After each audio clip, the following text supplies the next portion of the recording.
తెలంగాణలో ప్రజలు ఏమనుకుంటున్నారు? ప్రజల అభిప్రాయం ఎలా ఉంది? రేవంత్ రెడ్డి, కేసీఆర్, బీజేపీ ఇట్లా ఎవరెవరికి సంబంధించినటువంటి ప్రజల మూడ్ ఎలా ఉంది? ముఖ్యంగా స్థానిక సంస్థల ఎన్నికలు రాబోతా ఉన్నాయి. స్థానిక సంస్థల ఎన్నికల్లో ప్రజలు ఎవరికి పట్టం కట్టబోతా ఉన్నారు? ఏ పార్టీకి సంబంధించినటువంటి అభ్యర్థులకు ఓటైపోతా ఉన్నారు? 2 సంవత్సరాల పరిపాలన పూర్తి చేసుకోబోతున్నటువంటి కాంగ్రెస్ పార్టీకి ప్రజలు దానికి సంబంధించి ఏమనుకుంటున్నారు? కేసీఆర్ని ఓడించిన తర్వాత, కేసీఆర్ని అధికారానికి దూరం పెట్టిన తర్వాత కేసీఆర్ మీద ప్రజల అభిప్రాయం ఏంటి? బీఆర్ఎస్ పార్టీ మీద ప్రజల అభిప్రాయం ఏంటి? రేవంత్ సర్కార్ చేస్తున్నటువంటి సంక్షేమ పథకాలు ప్రజలకు అందుతున్నాయా? సో రేవంత్ రెడ్డి పరిపాలన ఎలా ఉంది? ఇలాంటి అంశాలకు సంబంధించి తెలుగు 360 మూడ్ ఆఫ్ తెలంగాణ పేరుతో చేసినటువంటి సర్వే చాలా కీలకం కాబోతా ఉంది. 2023 అసెంబ్లీ ఎన్నికల తర్వాత తీసినటువంటి అతిపెద్ద ఎన్నికల సర్వే. ప్రతి నియోజకవర్గానికి తెలుగు 360 వెళ్ళింది. ప్రతి నియోజకవర్గంలో ఓటర్లను కలిసింది. దాదాపు అన్ని వర్గాల ప్రజల్ని కలిసింది. ఏం చేయబోతా ఉన్నారు? ఎవరికి ఓటు వేయబోతా ఉన్నారు? మీ అభిప్రాయం ఎలా ఉంది? రైతు బంధు, రైతు రుణమాఫీ, ఫ్రీ బస్, ఇలా అన్ని సంక్షేమ పథకాలకు సంబంధించి కావచ్చు, నాయకుల పనితీరు కావచ్చు, ఆరోపణలకు సంబంధించి కావచ్చు, ప్రజల్లో ఉన్నటువంటి నాయకులు ఎలా ఉన్నారు, ఇలా అన్ని అంశాలకు సంబంధించి తెలుగు 360 శాంపుల్స్ కలెక్ట్ చేసింది. ఇటు ఆన్ పేపర్ శాంపుల్ సేకరణ కావచ్చు, ఇటు ఆన్ ద రికార్డ్ కొన్ని ప్రజలకు సంబంధించినటువంటి వర్గాలకు సంబంధించినటువంటి అభిప్రాయాలను రికార్డ్ చేయడం కావచ్చు, ఇట్లా దాదాపుగా ఒక శాస్త్రీయంగా సర్వే చేసే ప్రయత్నం తెలుగు 360 చేసింది. అందులో భాగంగా ఈరోజు ఉమ్మడి కరీంనగర్ జిల్లాకు సంబంధించినటువంటి రిజల్ట్స్ మీ ముందు ఉంచబోతా ఉన్నాము. ఒక్కో నియోజకవర్గానికి సంబంధించి అక్కడ ఎలా పరిస్థితి ఉంది, ఏంది ఉంది, ఎమ్మెల్యే పనితీరు ఎలా ఉంది, పార్టీ పనితీరు ఎలా ఉంది, గతంలో పనితీరు ఎలా ఉండేది, ప్రజలు ఏమనుకుంటున్నారు, రాబోయే స్థానిక సంస్థల ఎన్నికల్లో ఎవరికి పట్టం కట్టబోతా ఉన్నారు, ఇలాంటి అంశాలకు సంబంధించి ఒక్కో నియోజకవర్గానికి సంబంధించి మీ ముందు ప్రజాభిప్రాయాన్ని మీ ముందుంచే ప్రయత్నం చేయబోతా ఉంది తెలుగు 360. ఎక్కడ కూడా కాంప్రమైజ్ కాకుండా ప్రజల అభిప్రాయాన్ని పక్కాగా శాస్త్రీయంగా సర్వే చేసి మీ ముందుకు తీసుకురాబోతోంది. అందులో భాగంగా ఉమ్మడి కరీంనగర్ జిల్లాకు సంబంధించినటువంటి ఫలితాలను ఇప్పుడు చూద్దాం.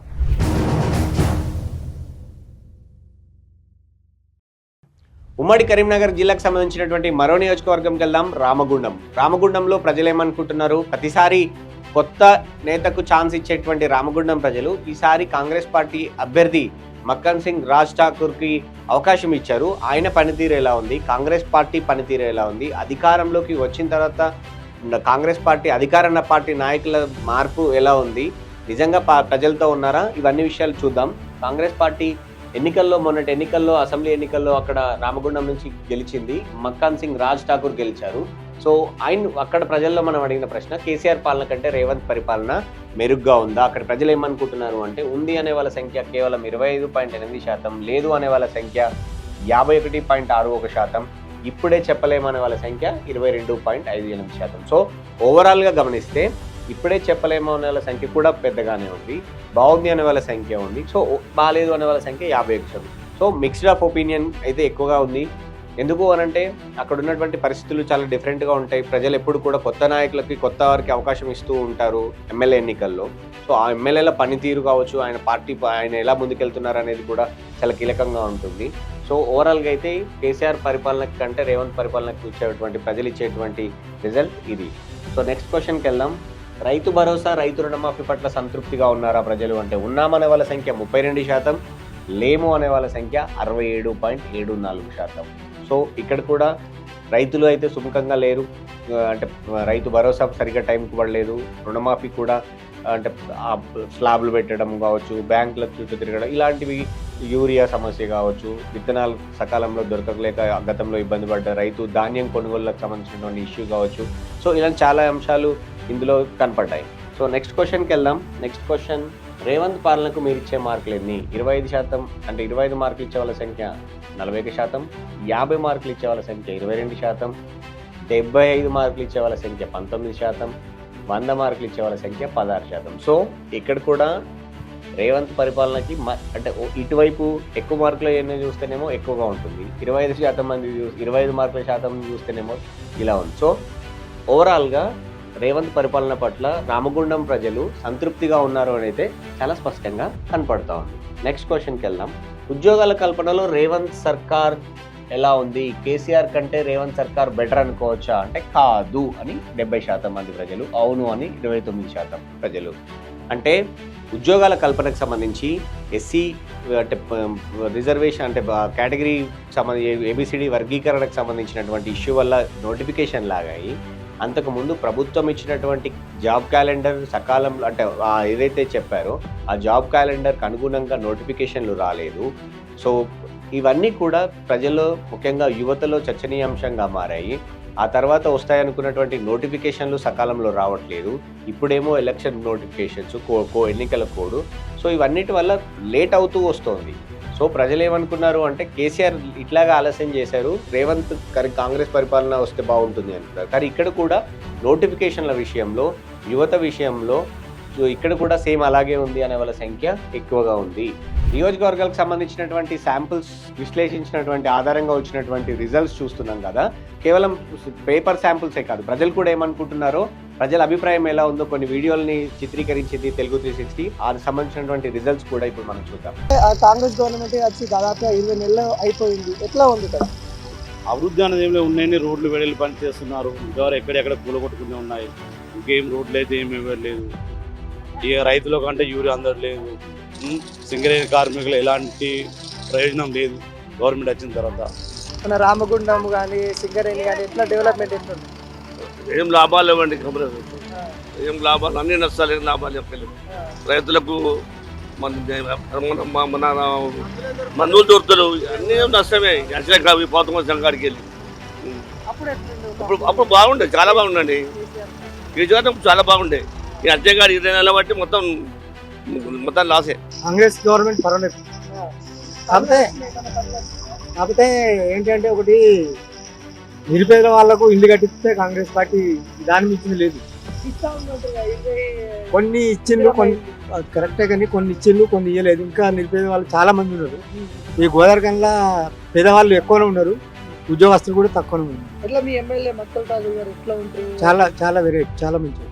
ఇప్పుడు కాంగ్రెస్ పరిపాలన వచ్చిన కానీ చాలా బాగుంది. ఎందుకంటే మనకు ఇప్పుడు రేషన్ బియ్యం కానీ, ఇప్పుడు బస్సు ఫ్రీ కానీ, మళ్ళీ ఒకటి ఏంటంటే కరెంట్ ఫ్రీ కానీ, ఇప్పుడు మన మధ్యతరగతి వాళ్ళ గురించి ఇప్పుడు మనకు బియ్యం కొనకుండా నెలకు 2-3 వేలు సేఫ్ అవుతుంది. అదొక లాభం జరుగుతుంది. కరెంటు ఫ్రీ, కరెంటు 15,000 వచ్చేది. మాటువంటి మధ్యతరగతి వాళ్ళకు మాకు బాగా కలిసి వచ్చింది కాంగ్రెస్ ప్రభుత్వం చేయబట్టి. మాకైతే అభివృద్ధి బాగుంది సార్. పేదవాళ్ళకు మాత్రం అన్నం పెట్టేదే కాంగ్రెస్ పార్టీ. రేవంత్ రెడ్డి పరిపాలన అతి బంగారంలాగా సూపర్గా కనబడుతుంది. ఇంత మించిన ప్రభుత్వం ఇక రాబోదు వాస్తవంగా చెప్పాలంటే. అదే బురదలో వచ్చిన పన్నీర్ అయింది తప్ప కాళేశ్వరంలో పోయింది అది లేదు. వాస్తవంగా చెప్పాలంటే అది కాళేశ్వరంలో పోయింది. అది పరిపాలన అది పబ్లిక్ ఆఫ్ మైండ్ వాళ్ళు అటు కోరుతారు, ఫుల్ మైండ్ వాళ్ళు కోరరు. అదే ఆఫ్ మైండ్ వాళ్ళు అటే కోరుకుంటారు. ఇవ్వలకు ఒక పథకం కూడా అందుతుంది కానీ మాత్రం వాళ్ళు ఏదో డప్పు కొట్టుకోవడం తప్ప వాళ్ళ దగ్గర నుంచి ఏది ఎవరికి వచ్చేది అయితే లేదు. ఏ మార్పు కూడా లేదు. మా ఊరికైతే ఒక్కటి కూడా వచ్చింది లేదు. వాళ్ళకి ఏంది ఇప్పుడు ఈ విలేజ్ మన కమాన్పూర్ మండలంలో ఒక ఏంటిది నాగారాంకి వచ్చినాయి తప్ప ఏ ఒక్క విలేజ్ కూడా ఒక్కటి కూడా రాలేదు. ఇవ్వాలి కూడా ఇప్పుడు ఆ పెన్షన్లు దరిదాపులో ఏ ఒక్క అంటే ఇంతకుముందు కూడా పర్ఫెక్ట్గా వచ్చే వ్యవస్థ అయితే లేదు. వాస్తవంగా ఆయన కాంగ్రెస్ గవర్నమెంట్లో ఉండకుండా ఇండివిజువల్గా ఉండి చేస్తేనే బెస్ట్ అయ్యింది నాకు తెలిసి. నెక్స్ట్ క్వశ్చన్కి వెళ్దాం. నెక్స్ట్ క్వశ్చన్లో మీ ఎమ్మెల్యే పనితీరు ఎలా ఉంది? ఇక్కడ చాలా డిఫరెంట్గా ప్రజలు రిజల్ట్ ఇచ్చారని చెప్పుకోవచ్చు. బాగుంది బాగోలేదు అనే వాళ్ళ కన్నా బాగోలేదు అనే వాళ్ళు చాలా సంఖ్య తక్కువగా ఉంది. కేవలం 16%. బాగుంది అనే వాళ్ళ సంఖ్య కూడా తక్కువ, 38%. కానీ మెరుగుపరుచుకోవాలనే వాళ్ళ సంఖ్య 45%. అంటే మక్కాన్ సింగ్ రాజ్ ఠాకూర్ ఇంకా మెరుగుపరుచుకోవాలి, మొదటిసారి ఎమ్మెల్యే అయినాడు, ఇంకా ఆయన పనితీరు మెరుగుపరుచుకోవాలి. ప్రజల్లోకి వెళ్ళే విధానం కావచ్చు, కష్టసుఖాల్లో తోడుండే విధానం కావచ్చు, ప్రభుత్వ సంక్షేమ కార్యక్రమాలు ఆయన అంటే ప్రజలకు అందించడంలో ఆయన చొరవ ఇంకా మారాలి, ఇంకా మెరుగుపరుచుకోవాలి అనే వాళ్ళ సంఖ్య ఎక్కువగా ఉంది. బాగుంది అనే వాళ్ళ సంఖ్య కూడా ఎక్కువగా ఉంది. బాగోలేదు అనే వాళ్ళ సంఖ్య కన్నా బాగుంది అనే వాళ్ళు ఉన్నారు. అంతకు మించి ఇంకా మార్చుకుంటే మంచిది అనే వాళ్ళ సంఖ్య 45%. సో ఓవరాల్గా ఎమ్మెల్యేగా రాజ్ ఠాకూర్కి మంచి మార్కులు పడ్డాయని అయితే మనం భావించవచ్చు. నెక్స్ట్ క్వశ్చన్కి వెళ్దాం. నెక్స్ట్ క్వశ్చన్, ఉచిత బస్సు ప్రయాణం పట్ల మీ అభిప్రాయం ఏంటి అని మనం రామగుండం ప్రజలను అడిగినప్పుడు రామగుండం ప్రజలు చెప్పిన మాట బాగుంది అనే వాళ్ళ సంఖ్య 32%, బాగాలేదు అనే వాళ్ళ సంఖ్య 67.74%. కరీంనగర్ జిల్లాకు సంబంధించి ఉమ్మడి కరీంనగర్ జిల్లాలో మనం చేస్తున్నటువంటి నియోజకవర్గాల వారీగా సర్వేలో ఫ్రీ బస్ పథకానికి సంబంధించి ఏ కాన్స్టిట్యున్సీలోనూ కూడా పాజిటివ్ ఒపీనియన్ లేదు. ప్రతి కాన్స్టిట్యున్సీలోనూ కూడా ప్రభుత్వం పట్ల వ్యతిరేకత భావంతో ఉన్నారైతే చాలా స్పష్టంగా కనపడుతోంది. మరో క్వశ్చన్కి వెళ్దాం. మరో క్వశ్చన్లో కాంగ్రెస్ 6 గ్యారంటీలను అందించడంలో సక్సెస్ అయ్యిందా అని మనం అడిగాము.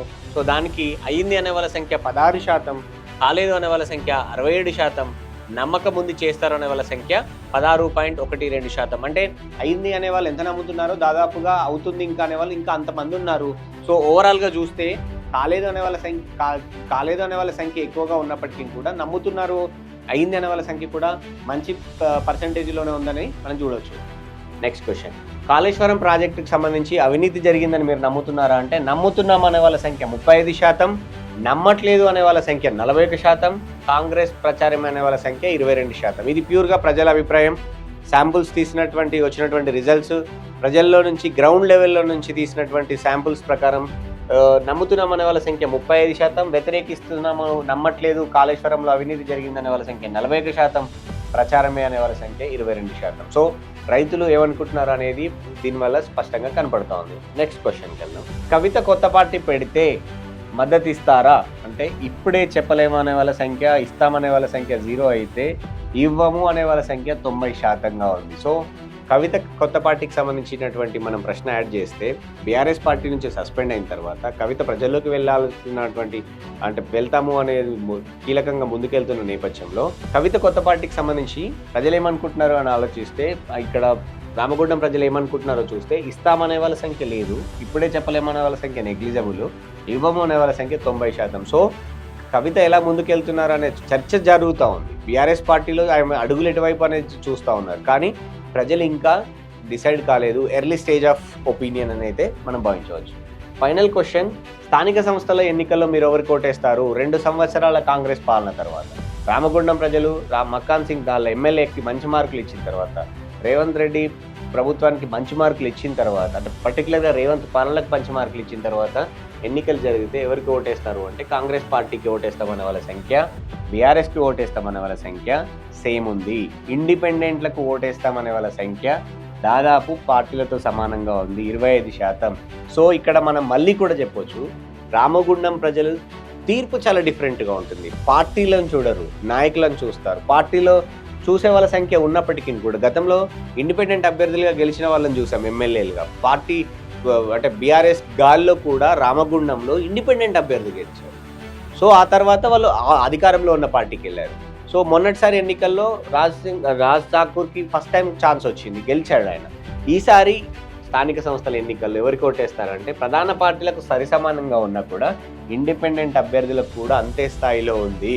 సో అక్కడి ప్రజలు అభ్యర్థిని కూడా చూస్తారు, వాళ్ళ తీర్పు ఎప్పుడు విలక్షణంగా ఉంటుంది అనేడానికి ఇది ఒక ఉదాహరణ. సో మన సర్వే తీసిన విధానం ఇది అక్యురేట్ సర్వే కాబోతుంది అనే దాన్ని చెప్పుకోవడానికి కూడా ఇది బెస్ట్ ఎగ్జాంపుల్ అనుకోవచ్చు. ఎందుకంటే ఇండిపెండెంట్ ఎమ్మెల్యేలుగా గెలిపించిన చరిత్ర వరుసగా రామగుండం ప్రజలది. అంతకుముందు సోమారపు సత్యనారాయణ గెలిచాడు, ఆ తర్వాత చంద్ర గెలిచాడు. సో అట్లా ఇప్పుడు కూడా అంటే గ్రామీణంగా ముఖ్యంగా స్థానిక సంస్థల ఎన్నికల్లో ఇండిపెండెంట్ అభ్యర్థుల సంఖ్య ఎక్కువగా ఉండే అవకాశం అయితే చాలా స్పష్టంగా ఉంది. ఒకవేళ గెలవలేకపోయిన ఇండిపెండెంట్ అభ్యర్థులు ప్రధాన పార్టీల అభ్యర్థులు అటువంటి గెలుపోటంలను నిర్ణయించడంలో కీలక పాత్ర మాత్రం ఖచ్చితంగా పోషించబోతా ఉన్నారు. ఇది రామగుండం ప్రజలకు సంబంధించినటువంటి మూడ్.